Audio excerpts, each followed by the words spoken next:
વિદ્યાર્થી મિત્રો, ગયા વિભાગમાં આપણે યુક્લિડ વિશે, યુક્લિડના સ્વયંસિદ્ધ સત્યો અને 5 પૂર્વધારણા વિશે આપણે જોઈ ગયા.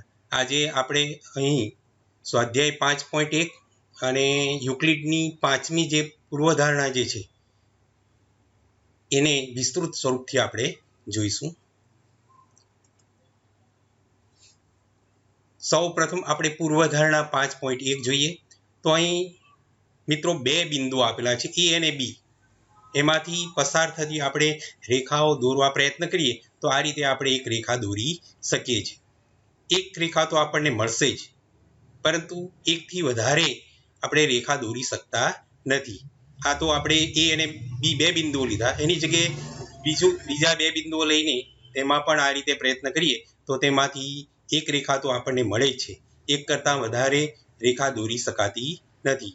અને એ રીતે કોઈ પણ બે બિંદુઓ આપેલા હોય તો તેમાંથી પસાર થતી એક અને માત્ર એક જ એટલે કે અનન્ય રેખા મળે છે. એને પૂર્વધારણા 5.1 તરીકે ઓળખવામાં આવે છે. આપણે જોઈએ તો આપેલા બે ભિન્ન બિંદુઓમાંથી પસાર થતી અનન્ય રેખા હોય છે. સ્વાધ્યાય 5.1 જોઈએ.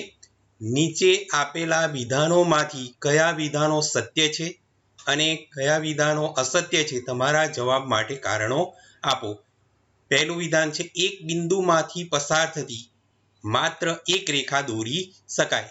અહીં આપણે એક બિંદુ પી લઈએ છીએ, એમાંથી આ એક રેખા દોરી શકાય, આ રીતે બીજી રેખા દોરી શકાય, અને એ રીતે એમાંથી પસાર થતી આપણે અસંખ્ય રેખાઓ દોરી શકાશે. અને તેથી આ જે વિધાન આપેલું છે કે એક બિંદુમાંથી પસાર થતી માત્ર એક જ રેખા દોરી શકાય છે, એ વિધાન અસત્ય થશે. અને એના માટે આપણે આ રીતે આકૃતિમાં દર્શાવ્યા પ્રમાણે અસંખ્ય રેખાઓ પસાર થાય છે એવું કહી શકીએ. બીજું વિધાન છે, બે ભિન્ન બિંદુઓમાંથી પસાર થતી અસંખ્ય રેખાઓ હોય છે. અહીં આપણે બે ભિન્ન બિંદુઓ પી અને ક્યુ લઈએ છીએ, એમાંથી પસાર થતી રેખા દોરીએ તો આ રીતે આપણને એક રેખા મળશે. અને આપણે પૂર્વધારણા અત્યારે જોઈ ગયા 5.1 કે બે ભિન્ન બિંદુઓમાંથી અનન્ય એટલે કે એક અને માત્ર એક જ રેખા પસાર થાય છે. એટલે કે આ જે વિધાન છે, બે ભિન્ન બિંદુઓમાંથી પસાર થતી અસંખ્ય રેખાઓ હોય છે, એ અસત્ય થશે. માત્ર એક જ રેખા પસાર થાય છે, એ આપણે પૂર્વધારણા 5.1 ને આધારે કહી શકીએ છીએ. ત્રીજું વિધાન છે, એક શાંત રેખાને બંને તરફ અનિશ્ચિત રીતે લંબાવી શકાય છે. મિત્રો આ વિધાન સત્ય છે. આપણે પૂર્વધારણા 2 જોઈ કે શાંત રેખાને બંને તરફ અનંત સુધી લંબાવી શકાય છે. એ આપણી પૂર્વધારણા 2 છે, એટલે કે આ વિધાન સત્ય છે.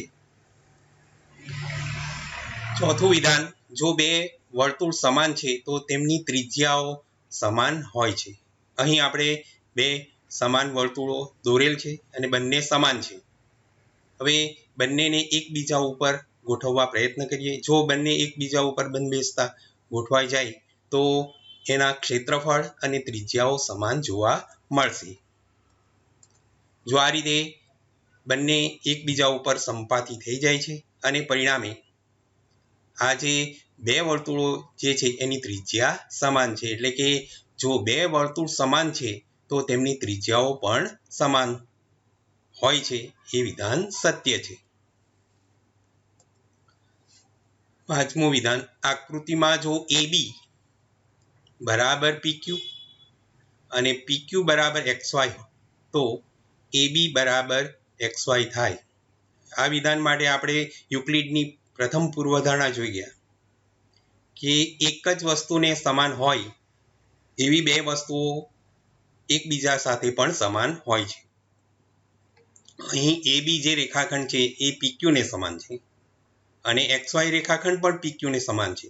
એટલે કે AB અને XY એ PQ એક જ વસ્તુને સમાન છે અને તેથી પરિણામે બંને એટલે કે AB રેખાખંડ અને XY રેખાખંડ પણ એકબીજાને સમાન થાય. એટલે કે આ જે વિધાન છે એ સત્ય છે. એ આપણે યુક્લિડની પ્રથમ પૂર્વધારણાને આધારે કહી શકીએ છીએ. દાખલા નંબર 2 જોઈએ. નીચે આપેલા પદોની વ્યાખ્યા આપો. શું તેના માટે કોઈ એવા પદ છે જેને વ્યાખ્યાયિત કરવાની જરૂર છે? તે કયા છે અને તમે તેને કેવી રીતે વ્યાખ્યાયિત કરશો? એમાં પહેલું છે સમાંતર રેખાઓ.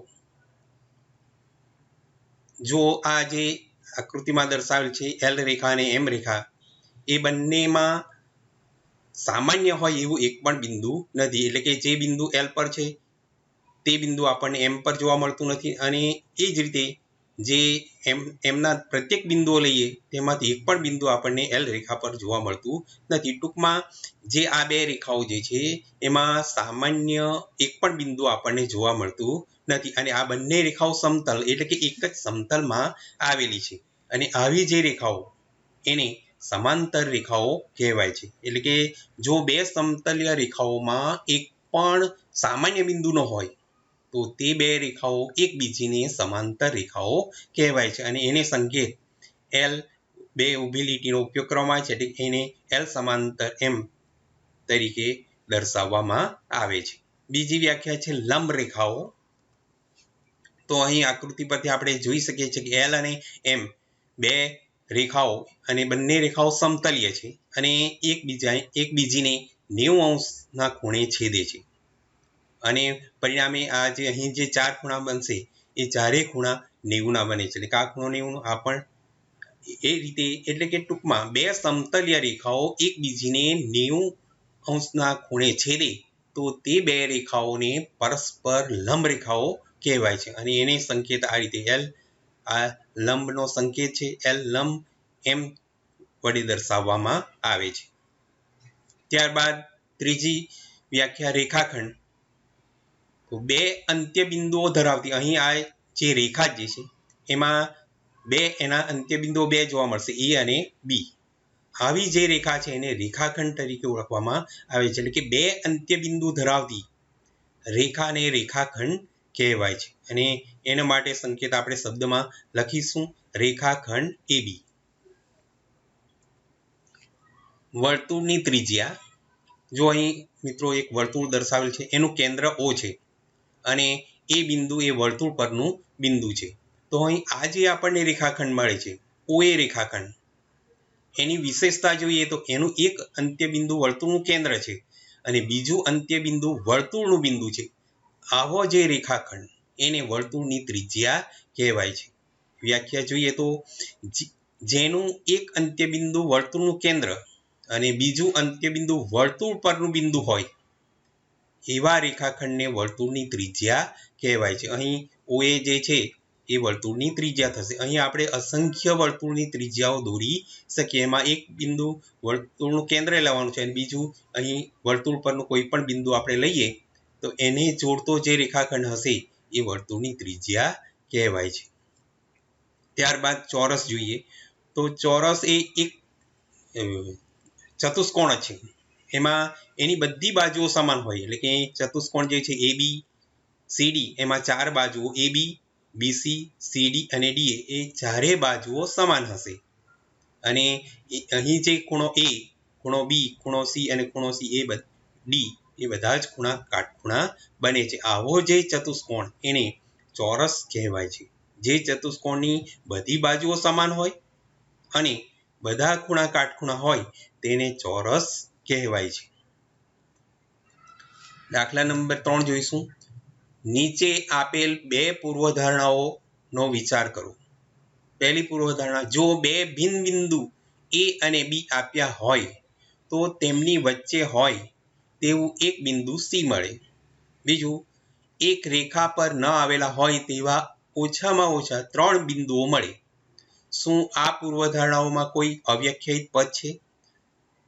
બીજો સવાલ, શું આ પૂર્વધારણાઓ સુસંગત છે અને શું આ પૂર્વધારણાઓ યુક્લિડની પૂર્વધારણાઓમાંથી મળે છે? સ્પષ્ટ કરો. મિત્રો, સૌથી પહેલા આ જે બે પૂર્વધારણા આપેલી છે તેમાંથી અવ્યાખ્યાયિત પદો જોઈએ તો અહીં બિંદુ એક અવ્યાખ્યાયિત પદ છે અને રેખા એ અવ્યાખ્યાયિત પદો થશે. અને બીજું, આ જે બે પૂર્વધારણા છે એ અલગ અલગ પરિસ્થિતિઓ સાથે સંકળાયેલ છે અને પરિણામે સુસંગત છે. એટલે કે આ જે છે પૂર્વધારણાઓ સુસંગત છે તો એનો જવાબ હા આવશે, આ પૂર્વધારણાઓ બે અલગ પરિસ્થિતિઓ સાથે સંકળાયેલ હોવાથી એ સુસંગત છે. બીજું કે આ જે બે પૂર્વધારણા છે એ યુક્લિડની પૂર્વધારણાઓ જે છે એને અનુસરતી નથી. એટલે કે જવાબ અહીં આવશે આ અવ્યાખ્યાયિત પદો, બિંદુ અને રેખા. બીજો જે સવાલ છે એનો જવાબ આ પૂર્વધારણાઓ બે અલગ પરિસ્થિતિઓ સાથે સંકળાયેલ હોવાથી સુસંગત છે. અને આગળ આ પૂર્વધારણાઓ યુક્લિડની પૂર્વધારણાઓને અનુસરતી નથી.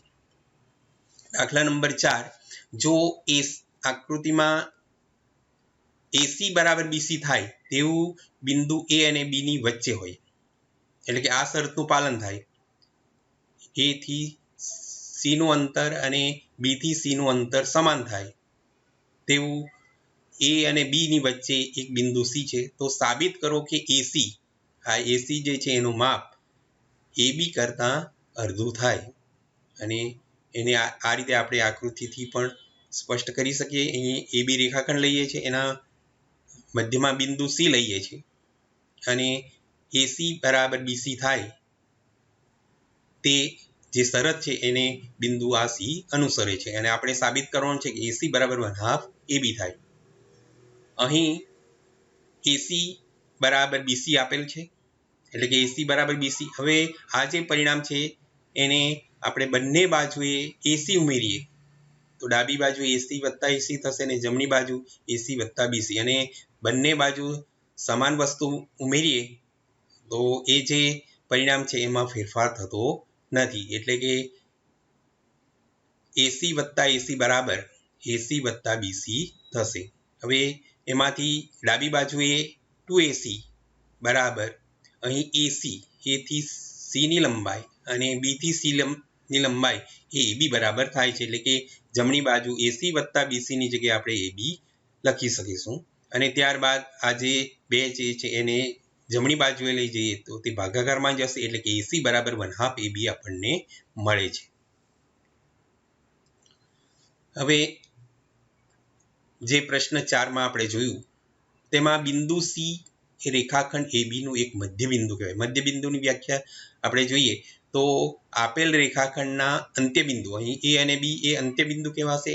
એના અંત્યબિંદુઓથી સમાન અંતરે અને એમની વચ્ચે આવેલું જે બિંદુ હશે એને રેખાખંડનું મધ્યબિંદુ કહેવાય છે. એટલે કે C બિંદુ એ રેખાખંડ AB ના અંત્યબિંદુ A અને B ની વચ્ચે અને તેમનાથી સમાન અંતરે આવેલું હોય તો C બિંદુને AB રેખાખંડનું મધ્યબિંદુ કહેવાય છે. હવે આ જે પ્રશ્ન 4માં C એ AB નું મધ્યબિંદુ છે અને સાબિત કરો કે દરેક રેખાખંડ, એટલે કે આપણે કોઈ પણ રેખાખંડ લઈશું તો તેને એક અને માત્ર એક જ મધ્યબિંદુ હોય એવું સાબિત કરવાનું છે. હવે આ પ્રશ્ન માટે આપણે ધારો કે C એ AB રેખાખંડનું મધ્યબિંદુ છે અને આપણે ધારી લઈએ કે C ઉપરાંત પણ D પણ આ રેખાખંડનું મધ્યબિંદુ છે. એટલે કે ધારો કે AB રેખાખંડને C અને D બે મધ્યબિંદુ છે. તો આપણે આગળ પ્રશ્ન 4માં જોઈ ગયા તે પ્રમાણે અહીં AC, C જો AB રેખાખંડનું મધ્યબિંદુ હોય તો AC બરાબર 1/2 AB થશે. અને એ જ રીતે D એ AB રેખાખંડનું મધ્યબિંદુ હોય તો AD બરાબર 1/2 AB થાય. આ રીતે આપણને પરિણામ 1 અને પરિણામ 2 મળે છે. અને પરિણામ 1 અને 2 ની જમણી બાજુ સરખી છે, એટલે કે ડાબી બાજુ પણ સરખી થાય માટે AC બરાબર AD થશે. અને એ રીતે અહીં આ જે C અને D બિંદુ છે એમાં એનું A થી અંતર સમાન છે. AC બરાબર AD નો અર્થ શું થશે કે AC અંતર અને AD અંતર બિંદુ A થી સમાન અંતરે આવેલા બે બિંદુઓ જે છે.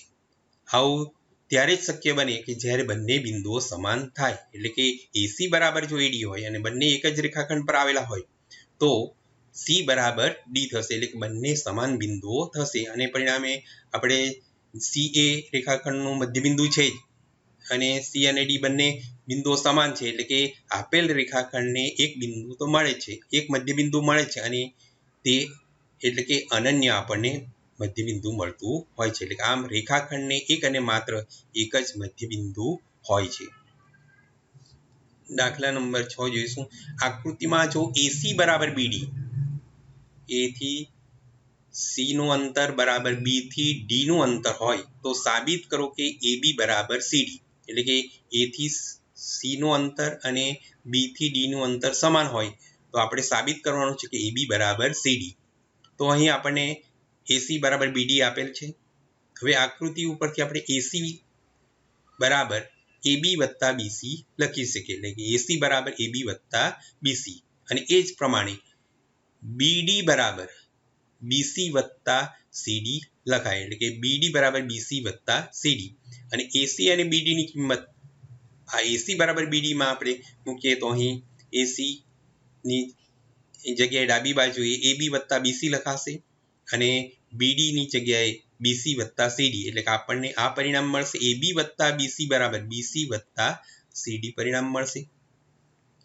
હવે આ જે પરિણામ છે એમાંથી બંને બાજુએ આપણને બીસી બાદ કરીએ તો એબી વત્તા બીસી માઇનસ બીસી બરાબર બીસી વત્તા સીડી માઇનસ બીસી થશે, અને આ બીસી માઇનસ બીસી દૂર થઈ જશે, એટલે કે ડાબી બાજુએ માત્ર એબી રહેશે, અને એ જ રીતે જમણી બાજુએ બીસી અને બીસી દૂર થવાથી સીડી બાકી રહેશે, એટલે કે એબી બરાબર સીડી મળે છે, જે આપણે સાબિત કરવાનું છે. દાખલા નંબર 7, યુક્લિડના સ્વયંસિદ્ધ સત્યોની યાદીમાં આપેલ સ્વયંસિદ્ધ સત્ય 5 એક સનાતન સત્ય કેમ માનવામાં આવે છે? યાદ રાખો કે આ પ્રશ્ન 5મી પૂર્વધારણા સાથે સંબંધિત નથી. આપણે યુક્લિડનું સ્વયંસિદ્ધ સત્ય 5 જોઈ ગયા છે કે આખું તેના ભાગ કરતાં મોટું હોય છે, એટલે કે આખું જે હશે તે મોટું હશે અને એનો ભાગ એ હંમેશા નાનો હોય છે. હવે આ જે વિધાન છે એ કોઈ પણ સંજોગોમાં સત્ય છે અને તેથી તેને સનાતન સત્ય માનવામાં આવે છે. હવે યુક્લિડની 5મી પૂર્વધારણાની સમકક્ષ વિધાનો આપણે જોઈશું. આપણે 5મી પૂર્વધારણામાં જોઈ ગયા કે બે રેખાઓને છેદતી કોઈ રેખા હોય અને એ રેખાથી બનતા જે અંતઃકોણો હશે એમાં એક બાજુ તરફના અંતઃકોણોનો જો સરવાળો બે કાટખૂણા કરતાં ઓછો હોય તો એ બાજુ તરફ એ બંને રેખાઓને લંબાવતા તેઓ એકબીજીને છેદે છે, અને એના ઉપરથી એને સમકક્ષ વિધાન આપણે આ રીતે આકૃતિ દ્વારા જોઈએ તો અહીં એક એલ રેખા લઈએ અને એલ રેખા પર ન હોય એવું બિંદુ પી લઈએ તો બિંદુ પી માંથી આપણે અસંખ્ય આ રીતે રેખાઓ દોરી શકીએ છીએ. એમાંથી એક એમ રેખા એવી મળે કે જે એલ રેખાને સમાંતર હોય. એ જે વિધાન જે છે એ યુક્લિડની 5મી પૂર્વધારણાને સમકક્ષ આપણને એક વિધાન મળે છે કે દરેક રેખા એલ અને તેના પર ન હોય તેવું બિંદુ પી માટે આપણને અનન્ય એક રેખા એમ એવી મળે કે જે પી માંથી પસાર થાય અને એ આપેલ રેખા એલને સમાંતર થાય. તો ફરીથી જોઈએ, દરેક રેખા એલ અને તેના પર ન હોય તેવા પ્રત્યેક બિંદુ પી માટે એક અનન્ય રેખા એમ એવી હોય છે જે પી માંથી પસાર થાય છે અને એલને સમાંતર હોય છે. બીજું જોઈએ તો બે છેદતી ભિન્ન રેખાઓ એક જ રેખાને સમાંતર ન હોય. મિત્રો અહીં આકૃતિમાં દર્શાવેલ છે કે એલ અને એમ બે રેખાઓ આપણે લઈએ છીએ. હવે એલ અને એમ બંને રેખાઓ એક જ રેખાને સમાંતર ન હોઈ શકે. આપણે એમ રેખાને સમાંતર હોય તો આ રીતે આપણને રેખાઓ મળશે, અથવા આ રીતે આ તરફ લઈએ તો આ રીતે આપણને એમને સમાંતર રેખાઓ મળશે. એલને સમાંતર રેખાઓનો વિચાર કરીએ તો આપણને આ રીતે સમક્ષિતિજ દિશામાં આપણને રેખાઓ મળશે, અને એ રીતે આપણે જો આકૃતિ દ્વારા પણ વિચારીએ તો એલ અને એમ બે ભિન્ન અને છેદતી રેખા હોય તો તેમને સમાંતર હોય એવી એક જ રેખા આપણે દોરી શકતા નથી. એટલે કે યુક્લિડની 5મી પૂર્વધારણાની સમકક્ષ બીજું વિધાન જોઈએ તો બે છેદતી ભિન્ન રેખાઓ એક જ રેખાને સમાંતર ન હોઈ શકે. સ્વાધ્યાય 5.2 જોઈશું. તમે યુક્લિડની 5મી પૂર્વધારણાને સરળતાથી સમજી શકાય તેમ કેવી રીતે લખી શકો?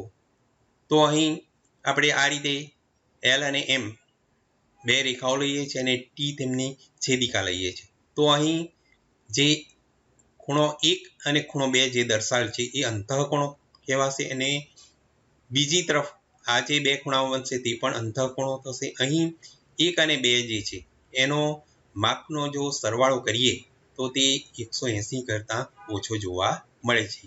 આપણે યુક્લિડની 5મી પૂર્વધારણામાં 2 કાટખૂણા કરતાં ઓછો હોય. 2 કાટખૂણા એટલે કે બંનેનું માપ 90-90 લઈએ તો બંનેના માપનો માપ 180 થાય. એટલે કે જો અંતઃકોણોનો સરવાળો જો 180 કરતાં ઓછો હોય તો આ 2 રેખાઓને એ બાજુ તરફ આ રીતે આગળ આપણે લંબાવીશું તો અહીંયા આ બંને L અને M આ તરફ છેદશે. અને એ રીતે 5મી પૂર્વધારણાને આપણે સરળતાથી સમજી શકાય તેવી રીતે લખીએ તો આ રીતે લખાશે. જો 2 રેખાઓને કોઈ ત્રીજી રેખા એવી રીતે છેદે કે રેખાની એક જ બાજુ તરફના અંતઃકોણોનો સરવાળો 180 કરતાં ઓછો હોય તો 2 રેખાઓ આ ખૂણાઓ તરફ એકબીજીને છેદે છે. દાખલા નંબર 2, શું યુક્લિડની 5મી પૂર્વધારણા પરથી સમાંતર રેખાઓનું અસ્તિત્વ નક્કી થાય છે? સ્પષ્ટ કરો. અહીં આપણે 2 રેખાઓ લઈએ છીએ L અને M. આનો જવાબ આપણે આકૃતિ દ્વારા સમજવા પ્રયત્ન કરીશું. L અને M 2 રેખાઓ દર્શાવેલ છે અને T તેમની છેદિકાઓ છે. અહીં 1 અને 2 જે ખૂણાઓ જે છે એ એક બાજુ તરફના અંતઃકોણો છે અને 3 અને 4 નંબરના જે ખૂણાઓ જે છે એ બીજી તરફના અંતઃકોણો છે. અહીં આપણે જોઈ શકીએ છીએ કે 1 અને 2 નો જે માપનો સરવાળો કરીએ તો તે 180 થાય છે અને બીજી તરફના અંતઃકોણો 3 અને 4 નો સરવાળો કરીએ તો તે પણ આપણને 180 મળે છે. એટલે કે આ જે 2 રેખાઓ ની છેદિકા T થી બનતા જે અંતઃકોણો જે છે એનો સરવાળો 180 કરતાં અથવા 2 કાટખૂણા કરતાં ઓછો આપણને મળતો નથી. એટલે કે બંને તરફ જે અંતઃકોણોનો જે સરવાળો છે એ 180 કરતાં ઓછો મળતો નથી. એટલે કે 1 અને 2 નો સરવાળો 180 છે. એટલે કે આ તરફ જો રેખાઓને લંબાવીએ તો એ રેખાઓ છેદવાની નથી. એ જ રીતે આ 3 અને 4 જે અંતઃકોણો જે છે તે તરફ જો આ L અને M ને લંબાવીએ તો તે તરફ પણ આ બંને રેખાઓ છેદવાની નથી. ટૂંકમાં આ રીતે જો હોય કે અંતઃકોણોનો જો સરવાળો 180 થાય બંને તરફ તો બંને રેખાઓ એકબીજાને છેદતી નથી અને એકબીજીને જો છેદતી ન હોય તો તેવી રેખાઓને સમાંતર રેખાઓ કહેવાય છે. એટલે કે યુક્લિડની 5મી પૂર્વધારણા પરથી આપણને સમાંતર રેખાઓનું અસ્તિત્વ નક્કી થાય છે. જવાબની રીતે આપણે જોઈશું તો હા જવાબ આવશે યુક્લિડની 5મી પૂર્વધારણા પરથી સમાંતર રેખાઓનું અસ્તિત્વ નક્કી થાય છે. જો 2 રેખાઓની છેદિકાથી બનતા બંને બાજુ તરફના અંતઃકોણોનો સરવાળો એટલે કે બંને બાજુ 180 હોય તો બંને રેખાઓ ક્યારેય એકબીજાને છેદતી નથી અને આમ 2 રેખાઓ જો એકબીજીને છેદતી ન હોય તો તે 2 રેખાઓ સમાંતર રેખાઓ કહેવાય છે. મિત્રો, અહીં આ રીતે પ્રકરણ પૂર્ણ થાય છે. આપણે જે આગળનો જે વિડીયો જોયો તે અને આ વિડીયો ફરીથી વારંવાર જોઈને જે અહીં જે દર્શાવેલ જે મુદ્દાઓ જે છે એનું પુનરાવર્તન કરજો જેથી પરીક્ષા માટે આપણને સરળતાથી યાદ રહી જાય. મિત્રો, આ પ્રકરણમાંથી મુખ્યત્વે ઓબ્જેક્ટિવ પૂછાય છે એટલે કે તે રીતે આપણે સમજવા પ્રયત્ન કરીશું. અને મિત્રો, વિડીયો પસંદ પડ્યો હોય તો ચેનલને સબસ્ક્રાઇબ કરવાનું ભૂલશો નહીં. આભાર.